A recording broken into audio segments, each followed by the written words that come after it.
اگر ساری چیزیں فرض کے درجے میں ہوتی، مثلا نماز ہے تو نماز میں فرض تو مختصر سے ہی ہیں، لیکن سنتیں ہیں، پھر نفل ہیں، پھر اور چیزیں، اگر ساری چیزیں جس طرح ہم نے 17 رکعتیں فرض کی ہوئی ہیں عشاء کی نماز میں، تو نتیجہ کیا نکلا؟ ہمارے ہاں اکثریت نماز ہی نہیں پڑھتی، اور خصوصاً عشاء کی نہیں پڑھتی.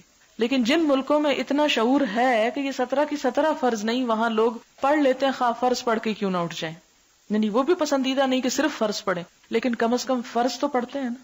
ہمارے ہاں جن لوگوں نے سنت سے بھی بڑھ کے نوافل اور غیر موقدہ کو بھی موقدہ بنا کے اور فرض کے درجے میں لا کے لوگوں کے اوپر مسلط کیا، اس کا نتیجہ کیا نکلا؟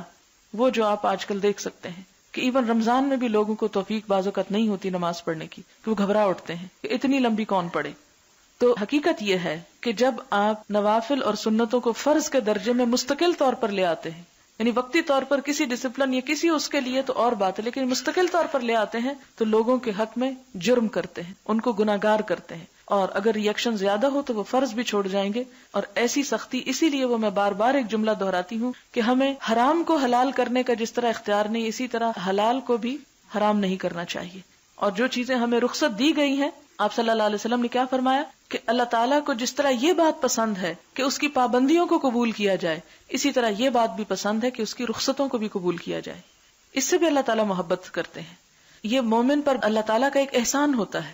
اسی طرح ایک اور روایت میں آتا ہے کہ اگر کوئی شخص اللہ تعالیٰ کی دی ہوئی رخصت کو استعمال نہیں کرتا تو اس کے اوپر احد پہاڑ جتنا گناہ ہے، یعنی بہت بڑا گناہ ہے. کیوں؟ کیا ہے؟ رخصت ہی تو نہیں لی، کیا فرق پڑتا ہے؟ ہاں، جب آپ اس کو نبھا نہیں سکیں گے تو پھر نتیجہ کیا ہوگا؟ آپ فرض سے بھی جائیں گے، اور جب فرض قضا کریں گے تو آپ کے اوپر لازماً پھر گناہ لدے گا. اس لیے دین کے معاملے میں اس فرق کو مد نظر رکھنا انتہائی ضروری ہے.